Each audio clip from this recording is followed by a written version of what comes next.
So it all starts back on September 1st when, after a couple different guys got hit in the game and the Yankees and Rays are going back and forth, Chapman throws a 101-mile-an-hour fastball right over Mike Brosseau's head.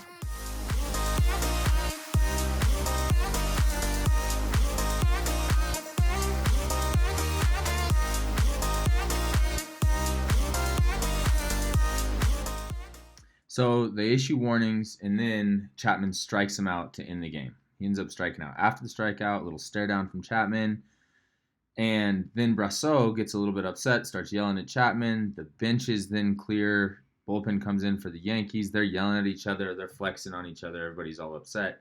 The next day in the Bronx, Brosseau shows that he's got ice water in his veins, and he hits not one home run, but actually ends up hitting 2 home runs against the Yankees the next day. So he already gets a little bit of revenge right there.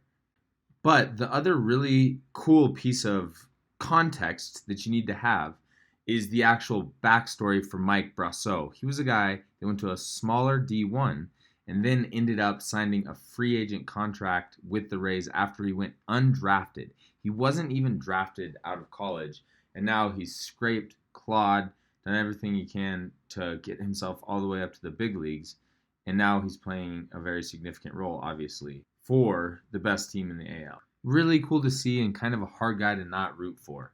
So then that brings us to Thursday night. Thursday night, game 4, Yankees up 5-1 in the ninth, and Brosseau comes up with 2 outs and ends up working it all the way to a full count. Actually has a really good at bat in game 4 also, where I believe he saw 9 pitches. But Chapman ends up striking him out with a fastball up and away. And that seals the victory for the Yankees in game 4 to force game 5 and put the series at 2-2. This takes us to last night's at bat. So here's the pitch sequence. You see strike 1 on the inside corner. Strike 2, he swings at that fastball up and out of the zone again. So he's down 0-2 right away against Chapman.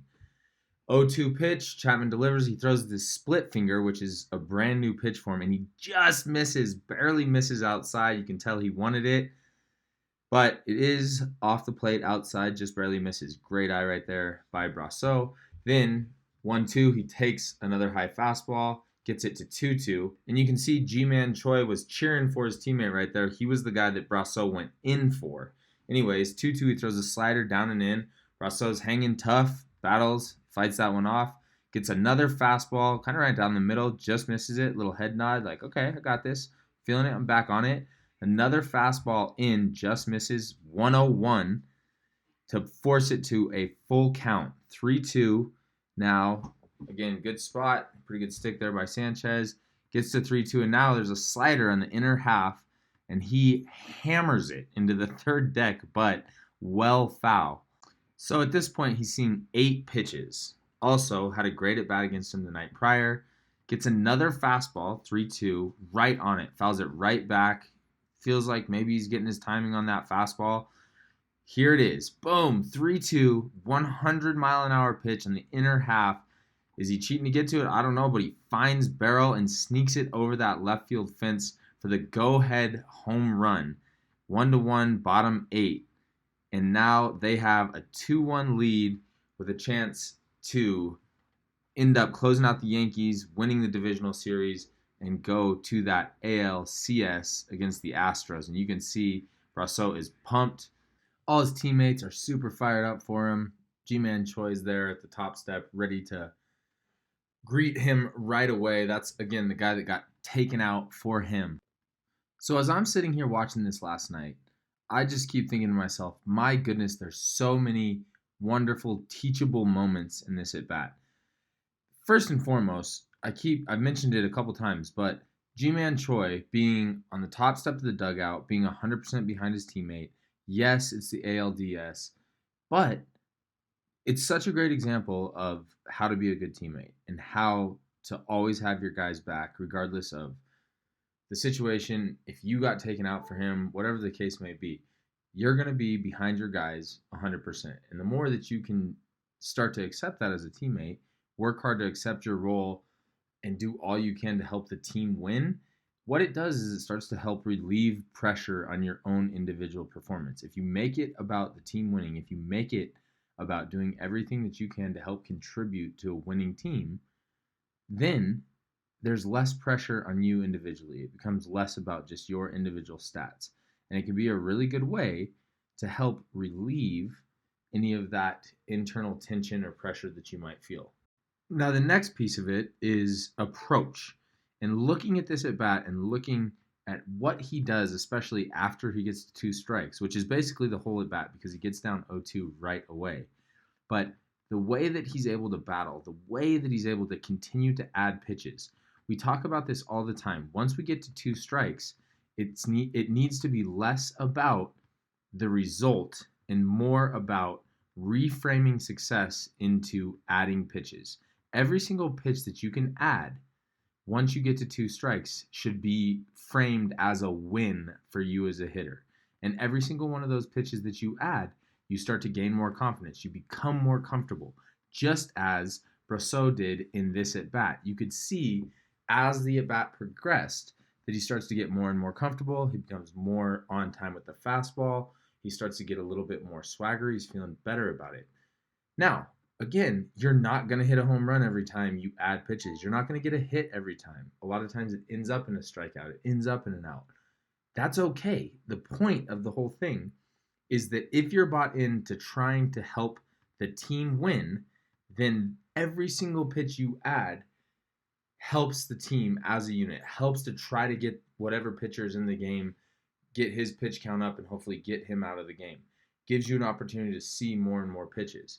If you can reframe success when you get to 2 strikes to just adding a pitch, taking it one pitch at a time and adding a pitch, one after another, you can start to have more and more success with that. And it's just the absolute greatest example of it last night.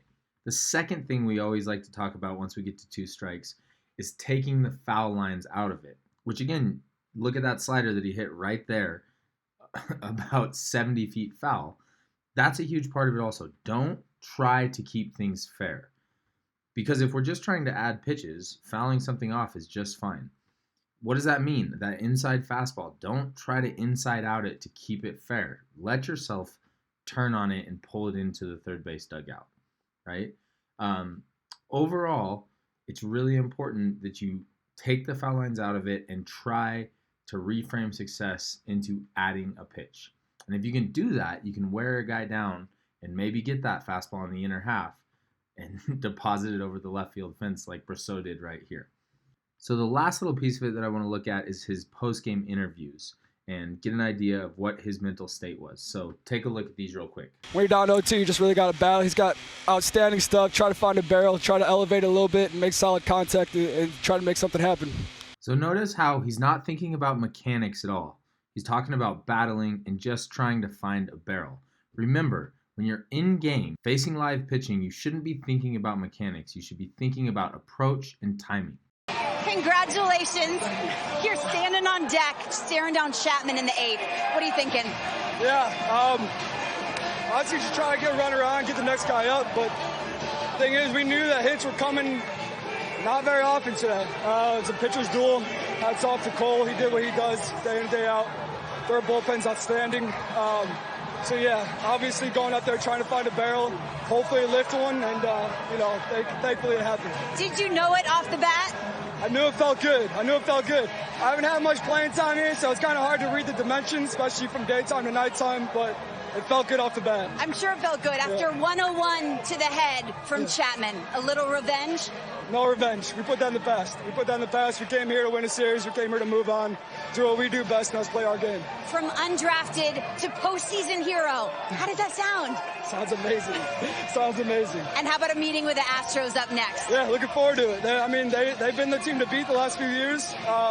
They knocked us out last year, so it'll be fun to face them again for sure. You're a class act. Enjoy it, Mike. Will do. Thank you very much. Brian. Notice how he's not caught up in the revenge narrative. He's just focused on trying to do his job, trying to get a guy on base, get the next guy up. Good things happen when you're able to stay cool, calm, and collected, not get overly invested emotionally, but just focus on winning the next pitch. Win one pitch at a time. help compartmentalize that one moment. What do you need to do in this moment to perform as well as you possibly can? And if you can do that, if you can focus on winning one pitch at a time, good things will happen.